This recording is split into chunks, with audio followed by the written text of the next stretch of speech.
الحمد لله وكفى وصلاة الله وسلامه على رسوله المصطفى وعلى آله وصحابته ومن تبعهم بإحسان إلى يوم الدين. أما بعد أحبتي في الله،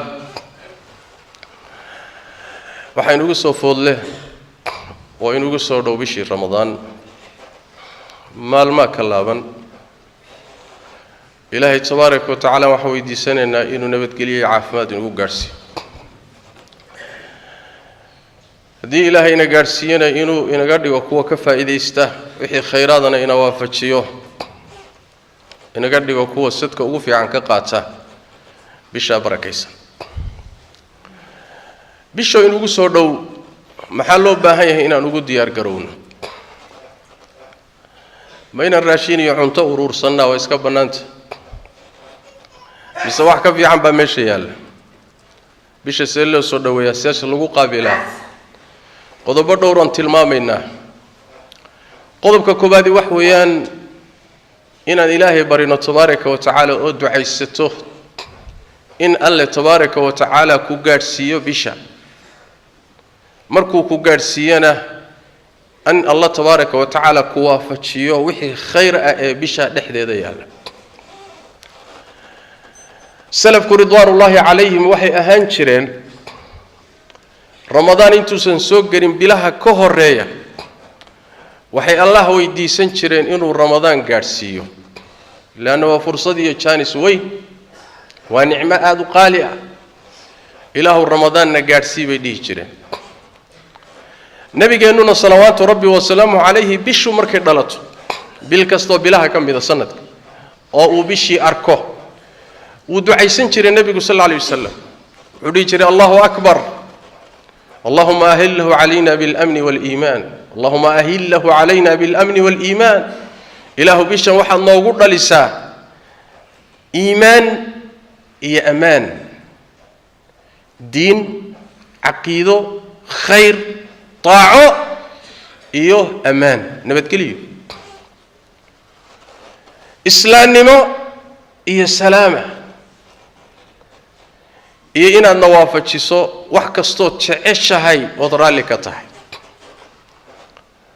markaas wuxuu dhigi jiray nabiga sallallahu alayhi wasallam asagoo la hadlaya bisha, rabbigay iyo rabbigaagu waa Allah tabaaraka wa tacaala. sidaas daraadeed inaad Allah weydiisato inuu ku gaarsiiyo, laana maalmo yar baa laaban laakiin noloshu gacantaada kuma jirto. Allah baa tabaaraka wa tacaala haya. nafina ma taqaano goortay dhimanayso meeshay ku dhimanayso iyo xilliga loo imaanayo.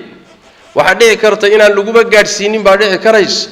sidaas daraadeed rabbiga inaad weydiisato Allahu nabad iyo caafimaad igu gaarsiiyo, haddaan gaadhanayo waafaji khayrkeeda inaan ka faa'iideysto. waa qodobka koobaad. qodobka labaad wuxuu yahay iyo tilaabada labaad ee loo baahan yahay wax weeye in aan bisha ugu diyaar garowno inaan baranno ahkaamteeda ku saabsan, ahkaamta ku saabsan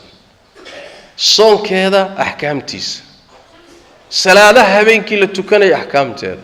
khayraadka bisha dhex yaala iyo ahkaamtooda, iyo wixii ku saabsan inaan fiqhi iyo fahn iyo aqoon u yeelano. laana haddaadan aqoontii lahayn see wax u kala fiican yihiin ma garanaysid. camal laga khayr badan yahay baad ku mashquul isagoo midkii ka khayr badnaa agtiisa yaalo, laana aqoontii baadan lahayn. camalkaagii inuu ku saxan yahay inuusan ku saxnayn garan maysid, laana aqoontii ma lihid. allana tabaaraka wa tacaala ma aqbalo camal aan waafaqsanayn sunnadii nebi maxamed salawaatu rabbi wasalaamu calayh. nebi maxamed salawaatu rabbi wasalaamu calayhi sidee buu u sameeyey ma waafajin kartid ilaa inaad aqoon u leedahay mooyaane. waxaa dhici karaysa marka inaad adigu isla saxsan tahay laakiin waxba ayna kuu saxsanayn. waxaa dhici karaysa in aad isla quman tahay laakiin wax badan kaa khaldan yahay. waxaa dhici karaysa inaad moodayso in laga aqbalay laakiin cibaadadaada la soo diidaa dhici karaysa. sababtu wax weeye ma cilmiyeysna, ma kuu saxna, aqoonteediina maada yeelay, mana aadan ku dadaalin. sidaas daraadeed baa diinteennu waxay asaas ka dhigtay shay kasta oo cibaado ilaahay loogu dhowaanayo aqoon ku saleeya. توحيدك أقوم كسلية لا إله إلا الله برتا، صلاتي برتا، صومكي برتا، حجكي برتا، أعماشي برتا، جناسكي برتا. cilmiyeeya waxaad samaynaysaa asaaskaasaa diinteennu wax walbaba ku salaysay saas daraaddeed inaad barato inaad dhegaysato inaad akhrido inaad weydiiso inaadan inta aad haysa keliya aadan isku halayn taa in loo laga maarmo waa qodobka labaad waay inaan ku dadaalno inaan bisha wixii axkaam ee ku saabsan aan baranno si aan uga faa'iidaysano markay soo gasho qodobka saddexaad wuxuu yahay oo bisha soo dhawaynteedii iyo istiqbaalkeeda ku saabsani waa in aynu la nimaadno go'aan adag oo qalbiga ah casiima qalbigaagu markuu go'aan adag la yimaado dhab ka tahay inaad bisha ka faa'iidaysato qalbigaagaasi iyo niyadaada go'an buu ilaahay wax kugu siinayaa hadduusan niyadaada iyo qalbigaagu go'nayn oo go'aan aadan lahayn ood mutaradid tahay laga jeceli lafta jeceli haddii aadan go'aan adag la imaanin wax badani kuma suroobi karaan saas daraaddeed baa nabigeennu salawaatu rabbi wasalaamu caleyh wuxuu yidhi allah tabaaraka wa tacaala sawirkiinnana ma fiiriyo suurooyinkiinniya saad u taallaan jidhkiinnana ma fiiriyo laakiin wuxuu fiiriyaa qalbigiinna iyo niyada ku jirta iyo ictiqaadka ku jira waxa qalbiga dhex yaalla buu ilaahay fiiriyaa saasuuna wax ku bixiyaa rabbi tabaaraka wa tacaala marka niyad adag iyo qasad adag rabbigaa waxaad tustaa oo qalbigaaga ka tustaa in aad doonayso bishan in aad ka faa'iidaysato sida ugu badan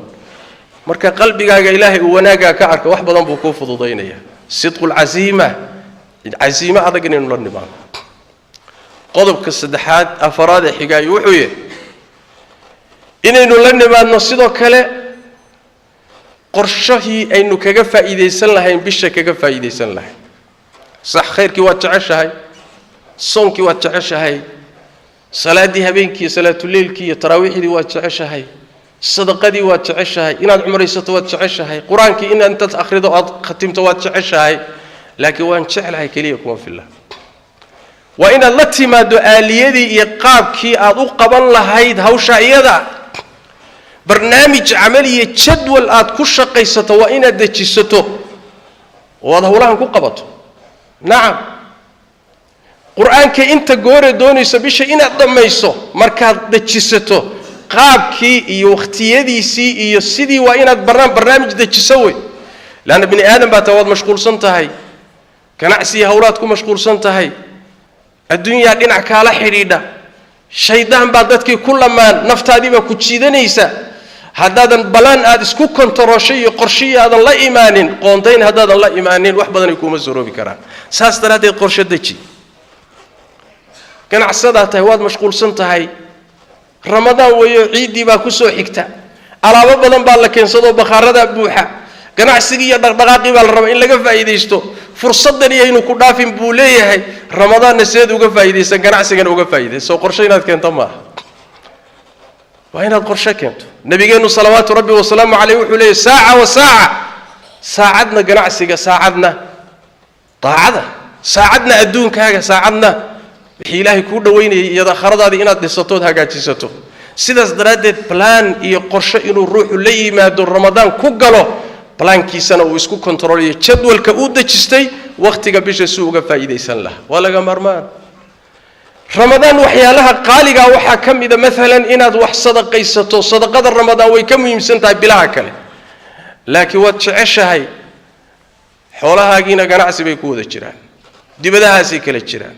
waadna jeceshahay inaad ramadaan wax sadaqayso say kugu suroobi waxaad ramadaan sadaqaysan lahay soo dhig akoonka iyadoo kaasha bannaanka soo dhig qorshaheeda sii deji saasay kuugu fududaanay wahaakada sidaasaa wixii aad rabtay aad ku gaadhi karaysaa saas daraaddeed bini aadamku kama maarmo noloshiisa inuu qorshe leeyahay oo jadwal ay noloshiisu ku socoto wax kala habaysto hadyigana waa hadyigii nabigeenna salawaatu rabbi wasalaamu caleyh ka dhaxlay waana wasaa'isha wax fududaynayo dadka daacadii khayrka u fududaynaya ka mid qodobka xigaay wuxuu ka mid yahay waxaa ka mid ah bisha soo dhawaynteedii intaynan weli inoo imaanin waxyaalaha loo baahan yahay inaynu ku dadaallo inaynu la nimaadno tawba saadiqa tawba dhab ah wixii kaa dhacay aad ka noqoto إلهي تبارك وتعالى لب اللوض الصفحة بيج عصب صفحة عصب نور عصب وحي هرا حده صفحات كي هرا دم بيدو كبو حد من عصب أو صافئة باللو ربي قال لب الله تبارك وتعالى سيدكو عدكرتا كقوم ما وحي هرا كاكا دعي هداد ودو تشوتشيو كدحبه حقوق بني آدم هديتها إسكاجي علي الله توبة كين تبارك وتعالى توبة داسي وحي كيني سامركات سيد دبع ربك أقول توبة كينتو قلبي جاجا أيال الظاهرين يا والصخبي بالغ ساريا دحشي بالغ صفين يا قلبي وحوجي سنة يا وحو حمل يا طاعاتك وحو شعلان يا خيراتك وحو كحشيمون يا أو كعرر يا حمانتي الدم بيجيبوا كعرر يا لأن كل بقدر كقلبي جاجو نظيف هي بطاعة دون رنتهاي كل بقدر كقلبي جاجو والسخيسين هينا ذنوبتي معاصي أتجلي ساعدن ساسترادت باللبة هي مرور بينو أدون كتوبة كد دار وكرب جاني نووي تبارك وتعالى وتوبوا إلى الله جميعا أيها المؤمنون لعلكم تفلحون ليبانتنا وعيكو حرنتاي إن هذه الله أصول نقطان مرور بي حلي والله نبينا صلوات ربي وسلام عليه تضباط قور كبدا بقل قور ومالك إلهي دمداف ويدي سنشري أسقوا معصوم أها وإلهي دوري وسيد ولد آدم أها وأفضل الخلق أها أيها هدنا والدم بيجي سيهوري كي دم بالله دافي أيها هدنا مالك بقل قور يكبد إلهي دمداف ويدي سنشري صلوات ربي وسلام عليه إنه ينبر إنا لا ينبريا ساس دراد إلهي أصول نقو والتوبة كان أو التضرع وقلبي قاقتوس وذنوبتي هو ركسر نقو صح سي قلبي قاقا إلهي الطاهرية كدي من الطاعة اللقوقو كالميو إيمان كاقون أحوغيستو وحاكم إذا قد بدا الله بايا بيشا كهر إنه كد دا له سينو بيشا وغفا إذا يسنو إن وقتك رمضان إيام المهيض إنه قيمة قونية إنه قفرديو إن هذا وقت يدك كلام الدقين سلفك واحد يجي رضوان الله عليهم رمضان إيا بلها كلا إسكو ميدها كدقينا إسكو رقنها نقونين إسكو قابها ولا رقمين رمضان هكاغا دوانادو بلها كلا حق الددال كاغا اجتهاد كاغا إيا وحقفصي كاغا رمضان وقالي وفرصد قالي واحد إلهينا تبارك وتعالى وحوصيا وافتشيانا إني كفا إذا ساندتك وجعليه خير كان لتشعليه سيداس تردد وقتك إيه إنا درنت أهمية أولية والدرين كاسي قلبك قوي إن هذا قيب وين بكتاهي سبب مهم ويكتاهي إن أتكد داش لأن بني آدم كسيدي سبا ددال كيسو لتشرا شيء أهمية وسينا يا قلبي سيبو كولوين شيء كولويني وقت في عم سين ددال في عم كبحن شيء يقول لكن مركو رخيص كليه قيمة وصن كل هين وقت بدن سين ميسي ددال ساسنا كبحن ميسي سيداس تردد وإناد أوغاتو وفرصة وحانا دعي كرتا إنا المر لبعض لغو سوحلينين شاليبت سنة كي هرقولا إنا لتشوكتو ولا لهنا إنا للصوميو إنا للصداليو إنا للدداليو صدق قيستيو عمريستي ما أنتنا فرصة أنا هيسانين وقبرك كوهوسي محاكو أوغيسي أديق اللفتادو إناد بريكو جيرتو كوه صوصعدا محاكو أوغتا إناد قلي كرتبا إنتا لقارين بكو والله قبان دونو maxaad ka ogtahay ramadaan hadduu dhamaado ka kale inaan lagu gaarsiin doonin fursadii ugu dambeysay ula dhaqan challenge ugu dambeeyay inuu yahay ula dhaqan sidaas daraadeed sida ugu badan ee uga faa'iideysan karto uga faa'iideyso bishan barakaysan adoo ugu talagalaya inaysan mar dambe ku soo maraynin qorshaha adoo ku saleynaya dadaalkeeda la ibo waxa ugu dambeeya waxa loo baahan yahay oo loo bisha in ugu soo socota hadii nabigeena sallallahu rabbi wa sallam alayhi iimaan shiha bisha inaynu ku faraxno soo dhaweyno istiqbaalno u aragna inay tahay nicmo laga shukriyo mudan in ilaahi looga mahad celiyo tabaaraka wa taala maxaa yeelay nabigeena sallallahu rabbi wa sallam alayhi ramadaan markuu soo galo saxaabadiisu ugu bishaareen jiray ataakum ramadaanu shahrun mubaarak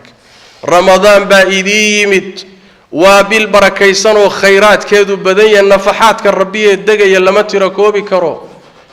ألوف مؤلف أبو إلهي بشا خلائق بو قورت نفط قورتو ذا نار تكا حرين يا عفين يا أنت سو خلائق أبو إلهي تبارك وتعالى ودم بدافع وبالخيرات كذا إلهي بدي بركات كذا بدنيا bishaasaa idiin timid oo soo gashay buu nabigu saxaabada ku dhihi jiray salawaatu rabbi wasalaamu calayh saas daraaddeed way ku farxi jireen way ku soo dhowayn jireen baynamaa dad badan oo inaga mida maanta marka la yidhaahdo ramadaan baa soo dhowaatay mar kastoo maalin sii go'daba waa ka naxaya علشان وحوي وحو عاديستي أو برتي cuntadii iyo cabitaankii iyo maladaadkii buu bartay ramadaan wuxuu u muuqanayaa marka shay ka goynaya wixii uu la qabsaday waa dhibsanaya marka allow yaa dib kaaga riixu leeyahay ala qadri iimaanka qalbigiisa ku jira dad badanna waxay jeclaan lahaayeen in ay sanadkoo dhanba ramadaan u wada noqdo si ay uga faa'iideystaan oo ilaahay ugu dhawaadaan tabaaraka wa tacaala sidaas daraadeed hadiyigii nabigeena ka mid tahay salawaatu rabbi wasalaam calayhi in bisha ku faraxno soona dhawayno una diyaar garowno dadaalkeeda iyo sin uga faa'iideysan lahayn sallu wa sallimu ala khatamil anbiya'i wal mursalin allahumma salli wa sallim wa barik ala abdika wa rasulika muhammad wa ala alihi wa sahbihi ajma'in warda allahumma 'anil sahabati wat tabi'in وتابعيهم ومن تبعهم بإحسان إلى يوم الدين اللهم إنا نسألك الهدى والتقى والعفاف والغنى ربنا ظلمنا أنفسنا وإن لم تغفر لنا وترحمنا لنكونن من الخاسرين اللهم يا حي يا قيوم برحمتك نستغيث ردنا إليك ردا جميلا ووفقنا لما تحب وترضى اللهم بلغنا رمضان ووفقنا فيه لما تحب وترضى يا أرحم الراحمين اللهم اغفر للمسلمين والمسلمات والمؤمنين والمؤمنات الأحياء منهم والأموات برحمتك يا أرحم الراحمين وسبحانك اللهم وبحمدك نشهد أن لا إله إلا أنت نستغفرك ونتوب إليك